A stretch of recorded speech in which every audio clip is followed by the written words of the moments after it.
نحمدہ ونصلی علی رسولہ الکریم، اما بعد، فاعوذ باللہ من الشیطان الرجیم، بسم اللہ الرحمن الرحیم۔ آج کا ہمارا موضوع گفتگو ہے لا یطلب العلم براحت الجسد،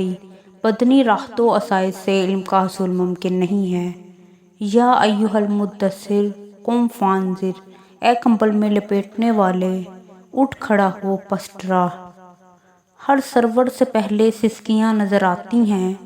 ہر سرور سے پہلے سسکیاں نظر آتی ہیں، بعد پتجھڑ کے ہی پھولوں پہ تتلیاں نظر آتی ہیں۔ یہی سوچ کر اشکوں کے دریا بہا دیے، یہی سوچ کر اشکوں کے دریا بہا دیے کہ بہتے ہیں جب آنسو تبھی خوشیاں نظر آتی ہیں۔ عزیزان ملت اور صنادید علم، حصول علم اور راحت دو متضاد چیزیں ہیں کہ جب تک راحت کا جنازہ نہ نکلے علم کی ڈولی کبھی گھر نہیں آتی۔ جس طرح برعوم کو کلی بننے سے پہلے کانٹوں کی آغوش میں جنم لینا پڑتا ہے، پانی کی ایک بوند برسانے سے پہلے بادل کو طوفان باد و باراں کے اشاروں پر رقص کرنا پڑتا ہے، مہندی کو دلہن کے ہاتھوں پہ آنے سے پہلے چکی سے گزرنا پڑتا ہے، حصول جنت کے لیے پورے صراط سے گزرنا پڑتا ہے، سحر ہونے سے پہلے اجالہ رات پر اندھیرے کے سامنے نالائے شیون کرتا ہے کہ رات جب جل اٹھتی ہے شدت ظلمت سے ندیم، رات جب جل اٹھتی ہے شدت ظلمت سے ندیم، لوگ اس وقفہ ماتم کو سحر کہتے ہیں۔ جس طرح سورج کو صبح دھمکنے سے پہلے رات بھر اندھیرے کے سامنے سجدہ ریزی کرنا پڑتی ہے، اسی طرح ایک طالب علم کو علم کا کچھ حاصل کرنے کے لیے اپنا کچھ نہیں بلکہ سب کچھ لٹانا پڑتا ہے۔ انہی مناظر کو دیکھ کر شاعر پھر یوں تڑپا، راحت جسے کہتے ہیں وہ محنت کا صلہ ہے، راحت جسے کہتے ہیں وہ محنت کا صلہ ہے، راحت طلبی موجب راحت نہیں ہوتی۔ حضرات، تاریخ اس بات پہ شاہد ہے کہ جو بھی تحصیل علم کے لیے نکلا اسے محنت و مشقت اور مشکلات کی عمیق وادیوں سے گزرنا پڑتا ہے۔ ایک بچے کو نشوونما پانے کے لیے ممتا کی گود میں راحت کی ضرورت ہوا کرتی ہے، لیکن موسیٰ علیہ السلام کو علم نبوت سے نوازنا تھا، اسی وجہ سے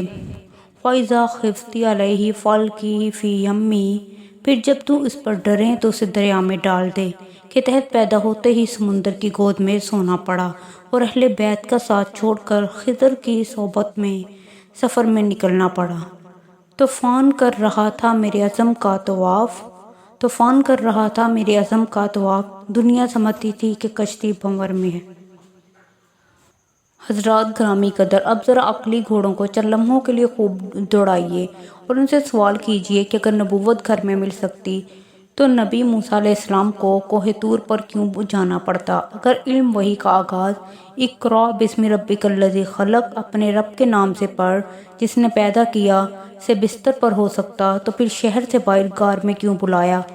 اب عقلی گھوڑے حیرانگی اور حیرت کی دلدل میں دھنس گئے اور علم نے پھر خود جواب دیا کہ گھر کا سکون، بیوی کی محبت، اولاد کا پیار، بستر کی راحت سب کچھ چھوڑ کر غار میں اس لیے بلایا کہ لا یطلب العلم براحت الجسد، بدنی راحت و آسائش سے علم کا حصول ممکن نہیں ہے۔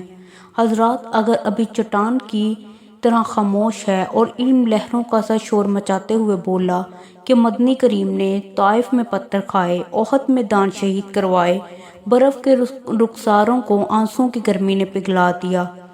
شب زندہ داری نے مانندے لکڑی جلا دیا، تب عرش والے نے عرش بری سے یہ اعلان سنا دیا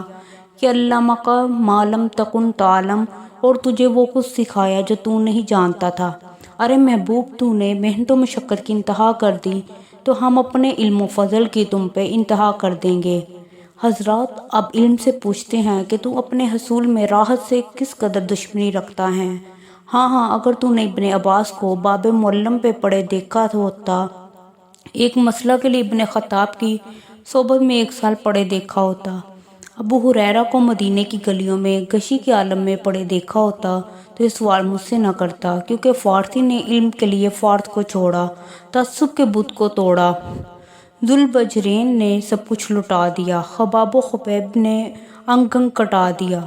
مالک و زہری کے سفر میں کٹی زندگی، مالک و زہری کی سفر میں کٹی زندگی، بڑے سکون سے بصرہ کی ہٹی زندگی۔ امام ربیع نے ہاتھوں میں کشکول لے کر علم کی شمع کو جلا دیا۔ امام بخاری نے علم کی خاطر زوجیت کی راحت کو بھلا دیا۔ نبی نے عبد المنان وزیر آبادی نے خشک ٹکڑے پانی میں بھگو کر ہم تک یہ پیغام پہنچا دیا کہ ارے وہ تھے جو علم کی قدر میں اس قدر چلے کہ پاؤں پر چھالے پڑ گئے اور گالوں میں نالے پڑ گئے، اور علم انہیں جواب دے کر نقش بیدار ہوا۔ بدلی کی اوٹ سے چاند کی طرح چہرہ نکال کر کہنے لگا، لا یطلب العلم براحت الجسد، بدنی راحت و آسائش سے علم کا حصول ممکن ہے۔